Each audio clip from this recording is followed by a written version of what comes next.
Hey guys, and welcome back to another episode of the PH Journals podcast. It's been a while. We kind of winding down the end of the season here in South Africa, and my hunting season has been absolutely out of this world. I never thought I would have been so blessed to have my season completely filled up, and already for 2026 we've only got a couple of spaces left, so I am truly blessed, and massive opportunity to say thank you to each and every single one of you guys that have made this podcast relevant and shared it across the boards, liked, shared, and commented, subscribed, and done all the irritating things that all of us influencers ask you guys to do. But it helps. It truly pays off, and I can't thank you guys enough for all the support and the wonderful feedback you guys have given me, and it just helps me carry on doing what I am so passionate about doing: hunting, sharing stories, doing a podcast, and of course inviting people over from outside of this beautiful country of ours to come and enjoy the cultures, the landscapes, and everything South Africa has to offer the people. So without further ado, this episode is jam-packed.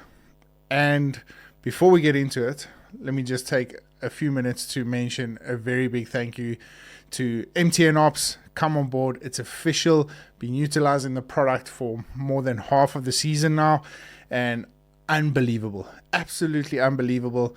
Unfortunately, we don't get it in South Africa, so if you are watching this from across the pond, the link will be down in my description below. Head along, support a brother where you can, and just enjoy the top quality supplementation you can get out in the bush, from hydration, pre-workouts, and all these sort of things. It's been absolutely mind-blowing. The creatine is out of this world. I've been using it for my recovery and a lot of my gym exercises. It's been outstanding. So a big shout out to MTN Ops. Thank you guys so much. And it's so awesome being a part of the team. The community is something so very special. So everyone down at MTN Ops, thank you so much for this incredible opportunity. Then I want to take this opportunity to thank Adam Shields from the Cat Hunter magazine. I received my very first copy. I've been fortunate enough to write a couple of articles, or one article specifically for Adam and the Cat Hunter magazine. I've thoroughly enjoyed the very short snippets of reading that I've done in there, and it's an incredible magazine that covers everything to do with cat hunting. It's something very, very special. I'll also add Adam's details down below, so if you want to get yourself a copy or get involved with the Cat Hunter magazine, please guys, reach out to Adam. It's an absolutely incredible initiative, and I can't thank him enough for sending me a copy and affording me the opportunity to be a part of the magazine itself by writing an article. So, a lot to dissect in this week's episode of the podcast. Let's get into it.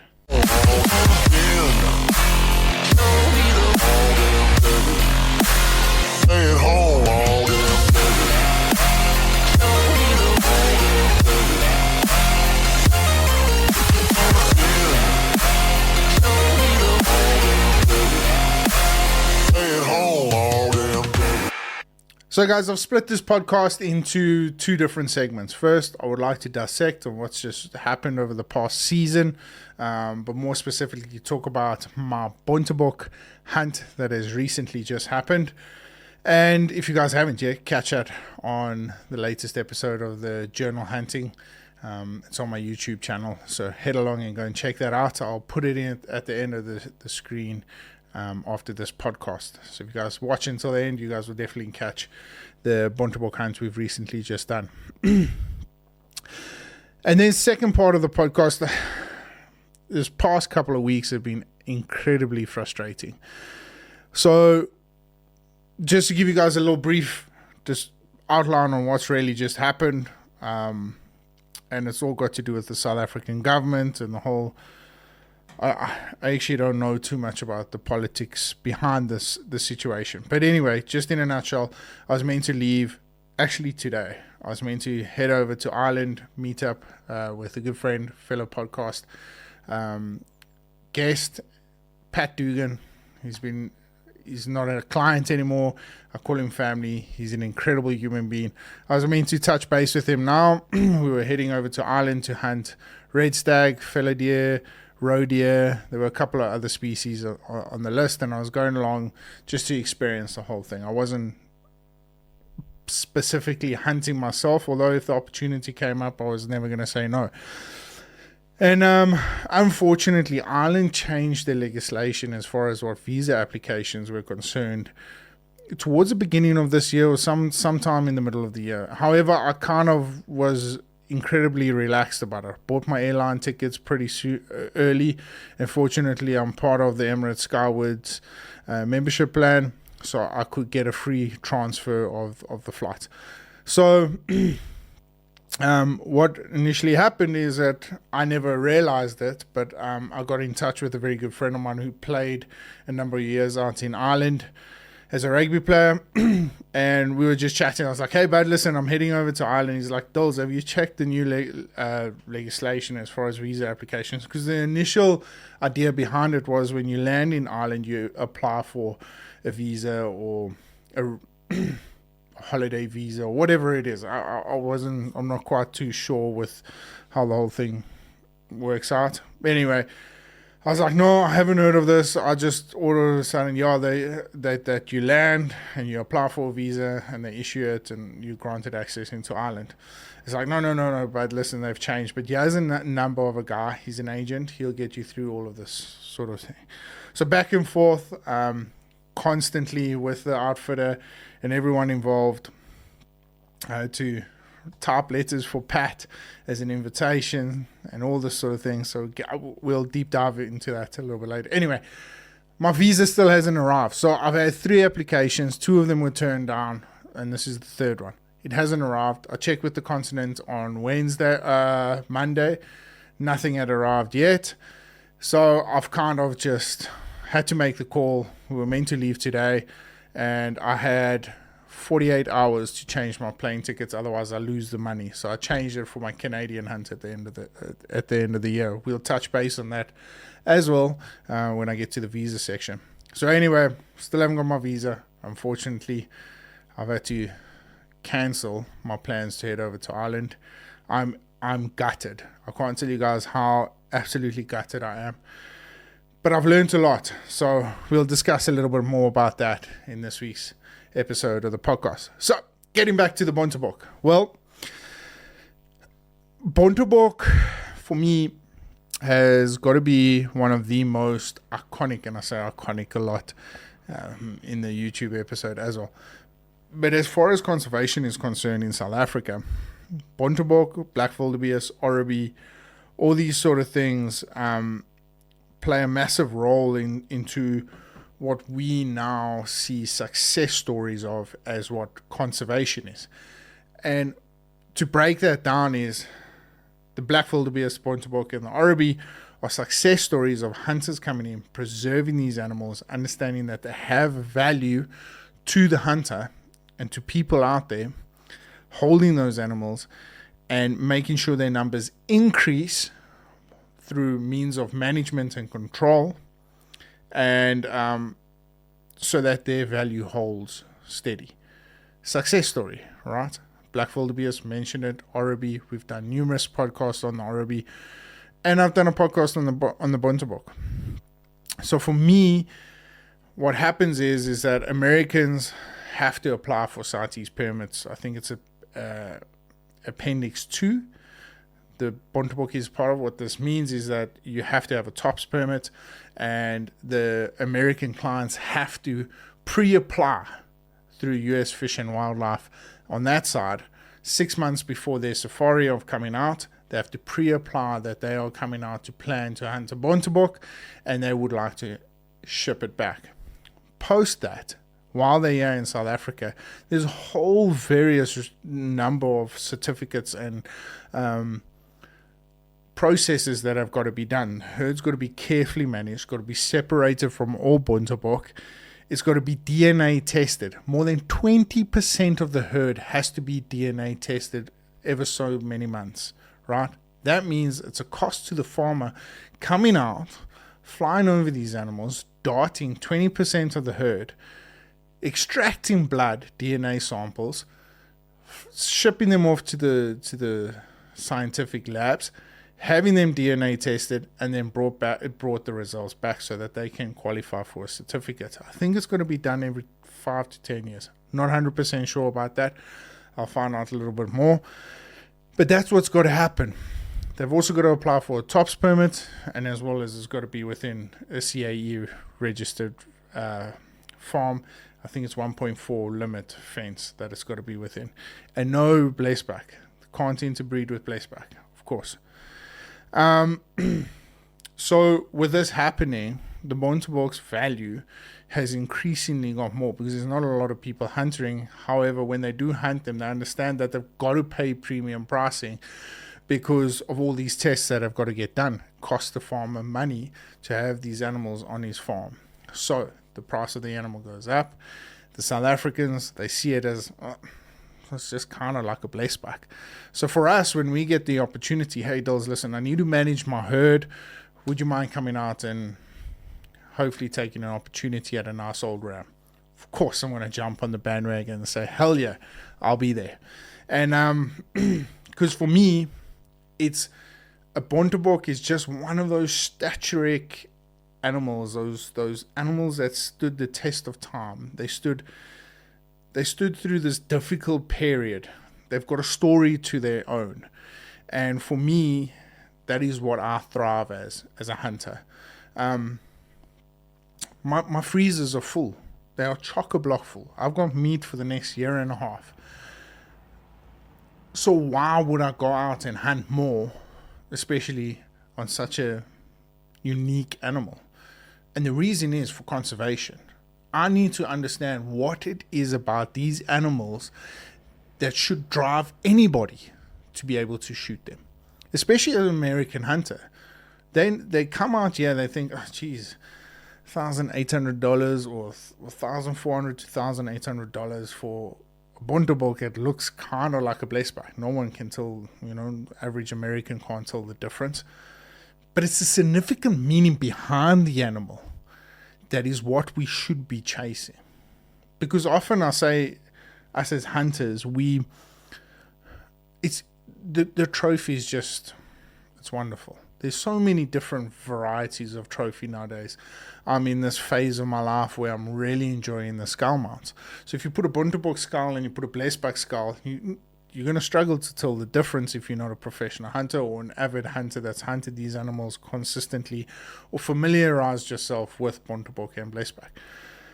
So when they're standing, the Bontebok has such a unique, significant meaning, and it's such a special place in my heart, because that's the true definition of what hunting should be standing for: conservation. The conservation pinnacle of the success story. So that's what I wanted to understand. Although my deep freezers are full, I donated the meat to a local orphanage and a safe house. That's all wonderful, and it's all part of the hunting, and this is all part of why we do it. But let's not take away the fact that I was in absolute awe when we started descending off the mountaintop. So we put ourselves up in a vantage point. Now, this area, you can imagine, it's riddled with Bontebok. The Bontebok have been thriving there for over a decade. Never been pressurized, never been hunted. They've been poached, but never been physically, actively hunted. It's more of a reserve for these animals. So, get a vantage point, and as I descended into these valleys, I realized, I was like, holy crap, I'm really doing this. Like, this is a Bontebok. Like, I'm hunting a Bontebok. And I get goosebumps thinking about it right now, because if there was ever a time for an individual to stamp or to tick a box off a bucket list, this was definitely one of them. One of the more special, unique moments for me. I've had some incredible moments in my hunting safari, but none I really appreciate. None I individually appreciate for myself. There's moments I've shared with other individuals that I'm like, yes, that was incredibly special. I'm so happy for them. But this time it was me. I was happy for myself. I was appreciative of what I could accomplish on this hunt. Now, my track record hasn't been the best. From the Blesbok to the Fella Deer last year, first time success is a very rare when it comes to me. And it's just partly because I get buck fever. No excuses or anything like that. I've put in a lot of work on my bow, and I've really honed in on my archery skills because I wanted to perfect it. I really want to be good at archery. I want to be able to be as confident as I possibly can when I am hunting these unique species. So anyway, we drop down into this basin. It's August, it's difficult underfoot. We get these berg winds that sweep through these valleys. It's a hot wind, so your thermals are constantly blowing up. You've got to keep that in mind, but as the wind turns, you've got to always try and fend off the wind. The acacia trees have obviously all lost their leaves, so any movement through the acacia trees, it kind of like blurs it out, so the animal is a lot more wary through that. So for me, it was just a very interesting process. There's something about holding a bow and you're advancing on an animal, you're stalking an animal. You are so much more primal than when you're guiding a client. And the reason for that is because I think when you're guiding a client, you're so worried about all the other external factors. Is he putting the foot right? Where am I going to place the sticks? Has he chambered around? When are we going to stop to chamber around? Is the gun unsafe? All these sort of things, whereas you can't really breathe in and interact with the moment. But when you individually hunting, Anri was the camera lady, so when you individually hunting, your primal instincts just zone in, and you're just like, I can feel every footstep that I'm taking. And so anyway, get down. There's this one ram that really just sticks out for me. It's old hip bones. I can see his hip bones from a mile away. But he's just got mass, and he's long. He's a very, very big Bontebok. I've hunted some giants in my day, but this is a very, very special Bontebok. Anyway, get down. The wind's twirling, so we work our way. Now, I found a road, and I felt it was a lot easier to work myself along the road because there was a lot less debris there, so that I wouldn't be bumping sticks and stuff around. Because when I'm in that zone, I'm constantly focusing, and I should be watching where my feet go, but I'm rather feeling where my feet go. So anyway, get in, first stalk on. He's all by himself, and he's feeding along the power line. So we get to where I had spotted him from up above. Get there, and I knock an arrow, and I'm waiting for him to come out. He's sitting at about 68 yards. I would like him to come like a good 5 to 6 yards closer, and I draw back because I know now that I'm going to have the 60-yard shot. So I draw back, and as I draw back, he spots us, gives us a snort, and I set my bow up, and he's off. Or not like he didn't dart off, but he just kind of drifted off into the thicket. I knock, relax, calm down, and I said to Anri, we need to get back onto him, because if he beds down, I'm going to lose him. So we do. We make our way slowly, not pressure. And we pick them up.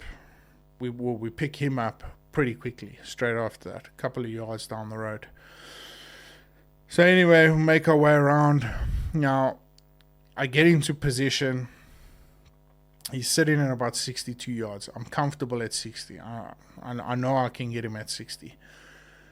But the problem is, between me and the Bontebok, there's this almost like a line of, it wasn't acacia trees, but there's this, I think it's like a wild olive tree, or there were like 3 of them in a line.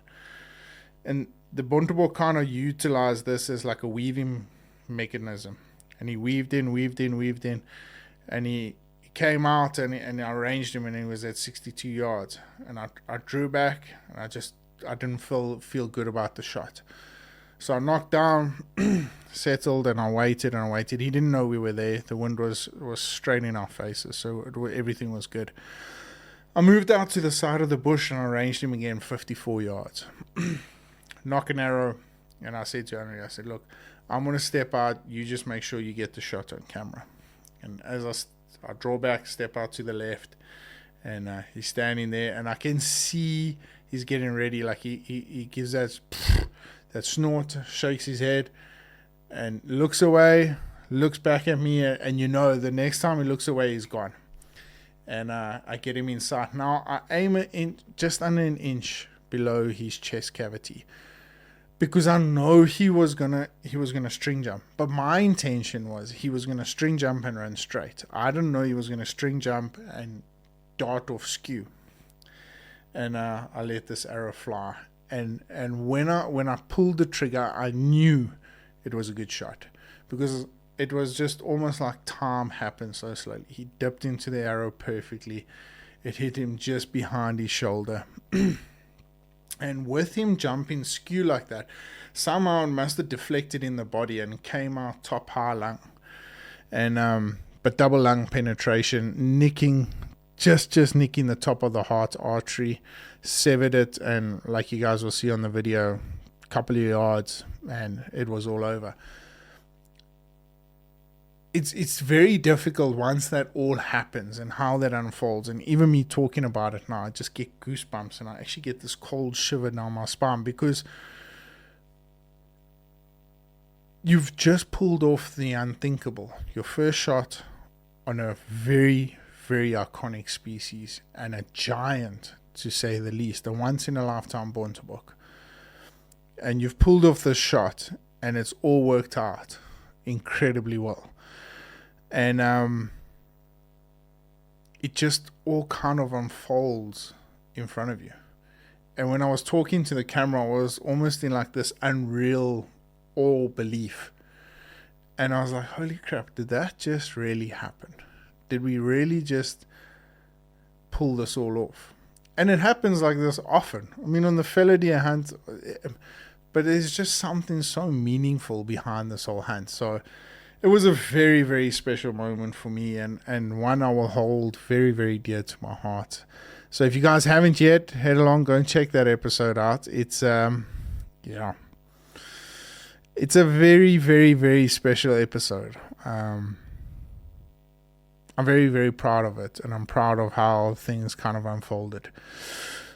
So on to the next adventure. I head off into Canada at the end of the year, but I'll do a couple of podcasts before we head off down there. I'm looking forward to that one. That one's going to be epic. Selling my bow, by the way, so if anyone's interested, please hit me up. PSC Magnum 375. Selling it with all the bells and whistles, a couple of arrows as well. I'm selling my Cameron Haynes edition trigger. So yeah, if you guys are interested, hit me up. Let's get it rolling. We're going for a bit of a bow upgrade. Some exciting times in the PH Journals camp. Okay guys, so yeah, I wanted to touch on the struggles of hunting abroad as far as South African perspective is concerned. Now, I never realized until I started hunting abroad, Spain, other than African countries, it's only been Spain, America, and then Canada now at the end of it. Macedonia, for instance, I think we're doing that next year together with New Zealand in 2027. But Macedonia was relatively easy. We didn't even have to apply for... There's no visa application for South Africans. You can just go. And I know Russia is one of them, but obviously with the war, it makes life a hell of a lot difficult. But if you're looking at the more iconic hunting destinations, Spain, UK, Ireland, Scotland, USA, Canada, you need visas to get in. And it's becoming more and more difficult. Like right now, I've got to reapply for my American visa. They normally issue me a 10-year visa. I think they're stopping that now, so I think I'm only going to get a 5-year visa if I'm not mistaken. And then I've got to reapply. Well, I've got to apply on top of that for my Canadian passport visa, which makes life, the paperwork trail that you leave behind when applying for these visas is intense. So what a lot of people need to understand is that, for instance, I'm going to give you just a rough estimate of my budget for this American hunt at the end of the safari. So plane tickets to return tickets are 22,000 Rand from the United States. Plane tickets to Cape Town for visa applications for my US and Canadian visa I'll be doing in Cape Town. Plane tickets to and from there is 1,800 Rand. Okay. And one night's accommodation is 1,900 Rand. And then obviously foods and miscellaneous I've just added on there is $1,000. So already we're sitting at 30,000 Rand. Then you've got your visas. So your US visa is 3,500 Rand plus 1,000 Rand for 1,500 Rand for the agent that assists with that. Same too with the Canadian visa. Canadian visa is 5,000 Rand plus 1,500 Rand for the agency that you use. So now we have 40,000 Rand.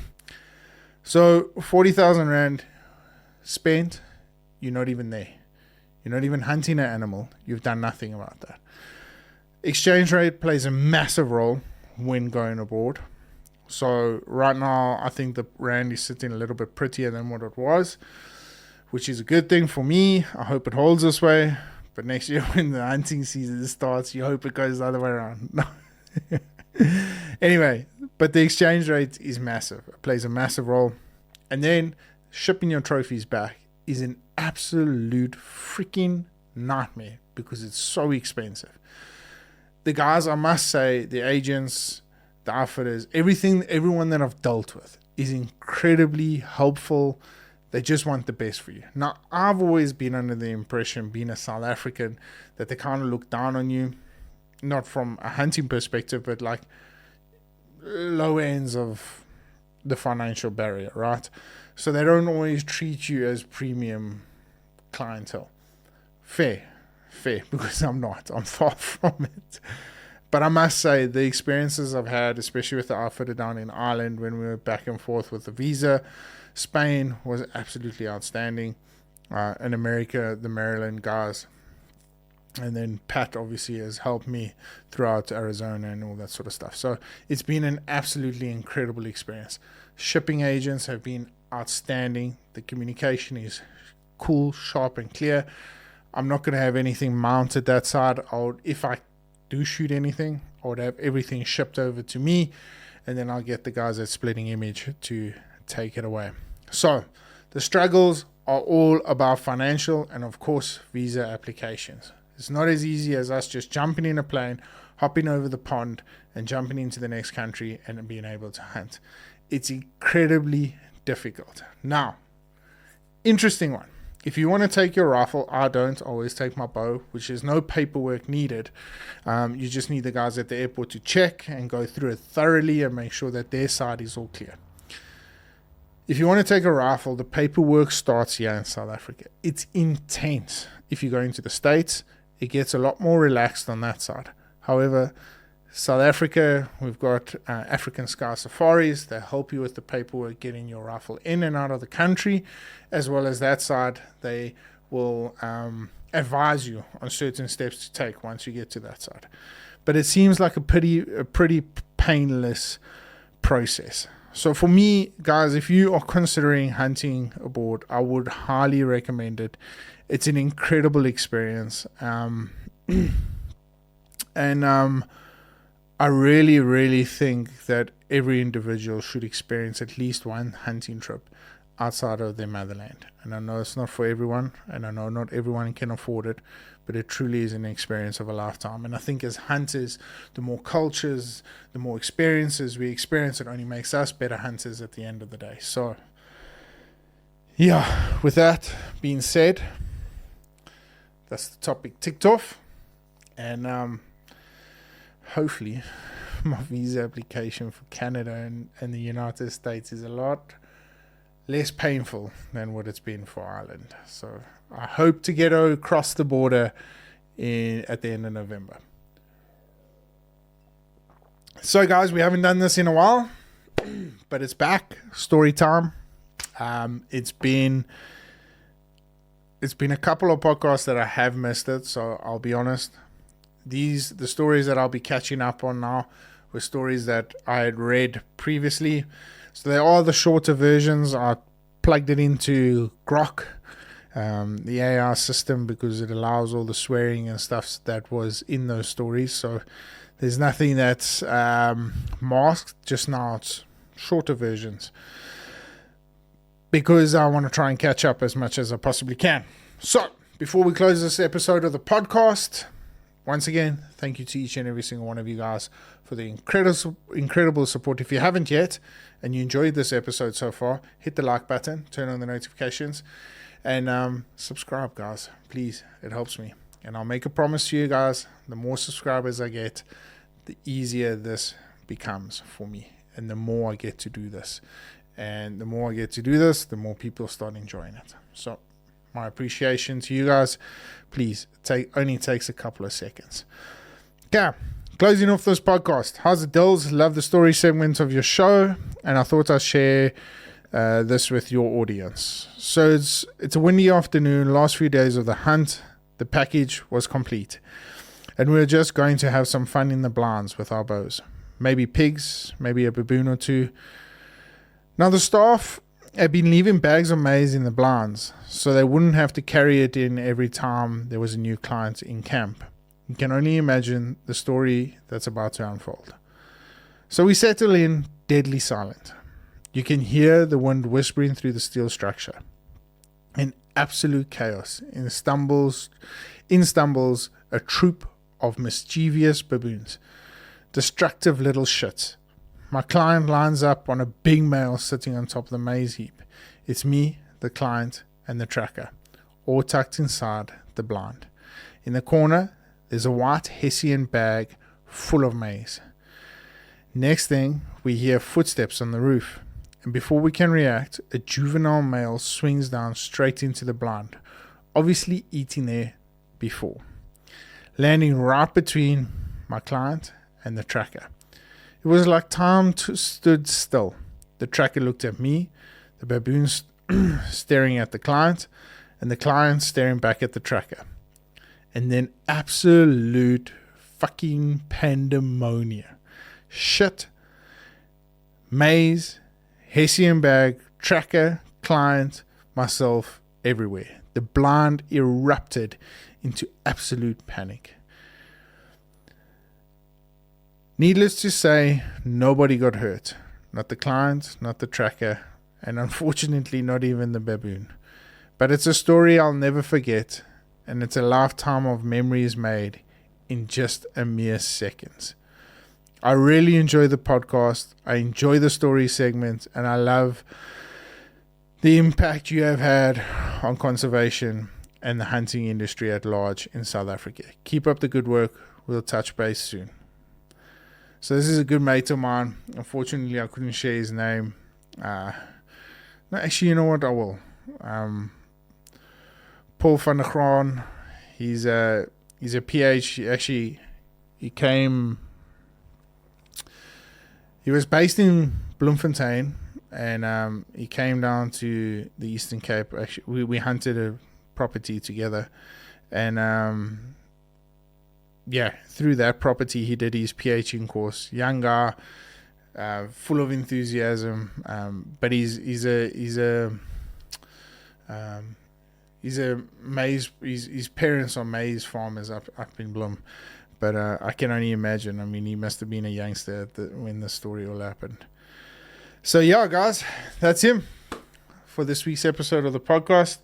Thank you so much for tuning in, guys. It's been an absolute blessing to be back, and I can't wait for all the exciting stories I get to share with you guys soon. Hopefully we've got a couple of guests coming on to the podcast pretty soon, and there's something very, very exciting brewing for the month of October.